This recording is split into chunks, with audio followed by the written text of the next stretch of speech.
Pernah nggak sih kamu ngerasa Indonesia ini kayak drama 300 episode yang plotnya makin lama makin chaos. Kadang lucu, kadang absurd, kadang bikin tepok jidat. Tapi tetap aja kita nonton. Dan di tengah drama itu, ada satu pertanyaan yang selalu muncul. Demokrasi kita masih hidup nggak sih? Bukan cuma kamu, bukan cuma aku. Banyak orang mikir gitu. Bukan karena kita pesimis, tapi karena banyak kejadian aneh akhir-akhir ini. Selamat datang di Nalar Logika. Jangan lupa like, komen, dan subscribe. Hari ini kita bakal bahas semua itu. Bukan buat nyalahin siapa-siapa, cuma ngajak mikir bareng. Demokrasi itu bukan cuma nyoblos 5 menit, foto jari ungu, balik ke rumah, terus selesai. Demokrasi itu cara sebuah negara ngobrol sama rakyatnya. Kalau ngomong susah, kritik ditolak, info dipelintir, ya itu sama aja kayak komunikasi, tapi chat dibalas kok doang. Demokrasi butuh ruang bicara, ruang kritik, ruang info yang jujur, ruang pilihan politik. Kalau 4 ini mulai hilang, ya wajar kita nanya.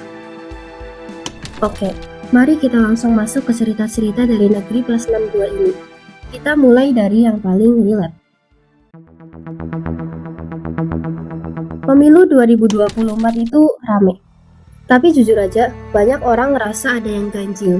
Bukan ganjil yang bisa langsung dijelasin, tapi ganjil yang bikin kening berkerut. Kayak nonton pertandingan bola, tapi sejak menit awal kamu udah ngerasa, ini kok arahnya ke situ-situ aja. Terus, satu-satu mulai kebuka. Bawaslu nerima lebih dari 300 laporan soal dugaan aparat yang tidak netral. Ada kepala desa, ASN, bahkan aparat berseragam yang harusnya berdiri di tengah, tapi malah condong ke satu arah. Ini bukan cerita grup WhatsApp, ini laporan resmi. Belum reda, muncul putusan Mahkamah Konstitusi soal batas usia Capres-Cawapres. Aturannya berubah mepet pendaftaran, dan yang bikin publik makin panas, orang yang memimpin sidang punya hubungan keluarga langsung dengan pihak yang diuntungkan. Di situ banyak orang berhenti debat hukum, dan mulai mikir pakai logika sederhana. Dan disitulah masalahnya. Bukan soal siapa yang kamu dukung, tapi soal rasa adil. Karena kalau penonton mulai yakin wasit ikut main, mau sebersih apapun hasilnya, tetap aja bakal terasa curang. Kalau pemilu nasional bikin kening berkerut, pilkada di banyak daerah masih bikin bingung. Di lebih dari 59 daerah, rakyat datang ke TPS, cuma buat nemuin satu nama di surat suara.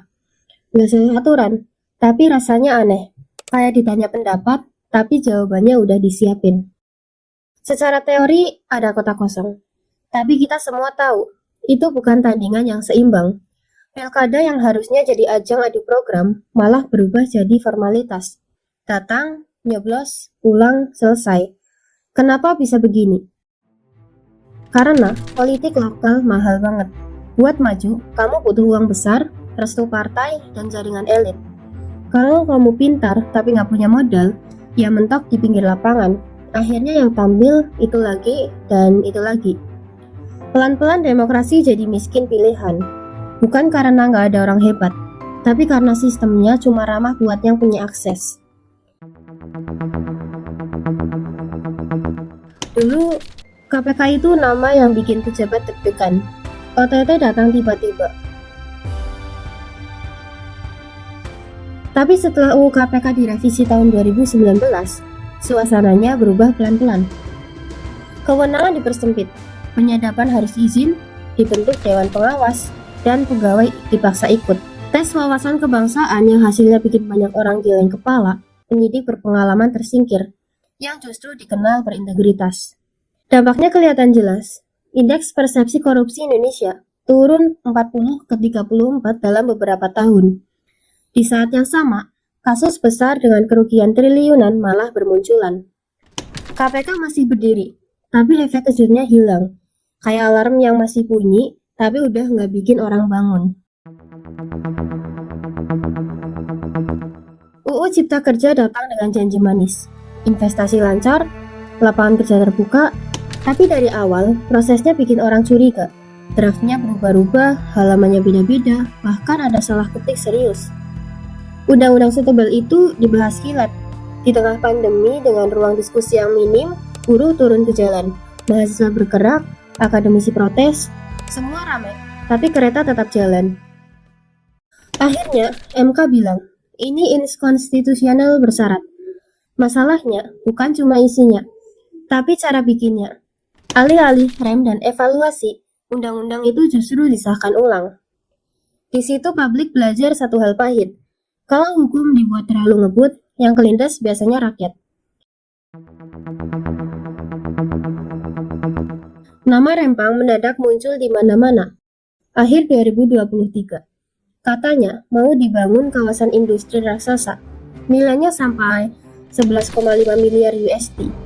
Di tengah kertas, kelihatannya keren. Investasi besar, masa depan cerah. Masalahnya, di atas tanah itu sudah ada kehidupan yang jauh lebih lama dari proyek apapun.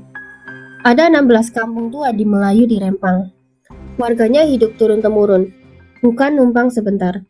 Tapi saat proyek datang, yang mereka rasakan bukan dialog panjang, melainkan pengukuran lahan yang tiba-tiba. Banyak warga bingung, ini pembangunan atau pengusiran yang dikasih nama baru. Tanggal 7 September 2023, situasi memanas. Aparat menembakkan gas air mata saat warga menolak pengukuran. Bahkan ada laporan gas mengenai area sekolahan. Video warga beredar luas, dan narasi kondusif langsung teruntuh di hadapan kamera ponsel. Rempang akhirnya jadi pengingat. Pembangunan boleh besar, tapi kalau manusia cuma dianggap penghalang, konflik pasti datang. Dan tanpa rekaman warga, ceritanya mungkin akan terdengar sangat berbeda. Papua sering muncul di berita, tapi hampir selalu dalam potongan pendek, konflik, senjata, kerusuhan. Padahal ceritanya jauh lebih panjang dan rumit. Ada penangkapan aktivis, tuduhan makar, sampai pemadaman internet 2019, yang kemudian dinyatakan melanggar hukum. Di balik itu, ada ribuan warga yang harus mengungsi, bukan cuma karena tembakan, tapi karena takut, lapar, dan penyakit. Laporan dari berbagai lembaga HAM mencatat konflik berkepanjangan membuat warga sipil jadi korban paling sunyi. Ironisnya, Papua adalah daerah yang kaya, tambang besar, sumber daya melimpah. Tapi angka kemiskinan di Papua termasuk yang tertinggi di Indonesia. Kekayaan alamnya megah, kesejahteraan manusianya tertinggal. Masalah Papua bukan kekurangan pembangunan, tapi kekurangan ruang untuk didengar. Selama cerita cuma dilihat dari Jakarta, luka di tanah Papua akan terus berulang.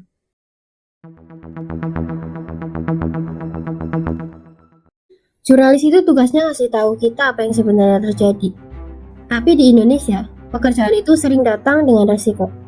Data AJI mencatat puluhan kasus kekerasan terhadap jurnalis setiap tahun, dan intimidasi sampai penganiayaan. Media besar pun gak kebal. Tempo berkali-kali mengalami teror dan peretasan. Sementara, jurnalis daerah justru lebih rawan, dipanggil aparat, dibuntuti, bahkan diancam hanya karena liputan. Masalahnya bukan cuma fisik, tapi juga hukum. UU ITE masih sering dipakai buat menekan karya jurnalistik. Kritik dianggap ancaman, laporan dianggap serangan. Padahal, tanpa pers yang bebas, publik cuma dapat versi cerita yang sudah disaring. Dan demokrasi yang ceritanya satu arah, biasanya bukan demokrasi yang sehat. Indonesia sudah masuk era digital, tapi keamanannya sering ketinggalan.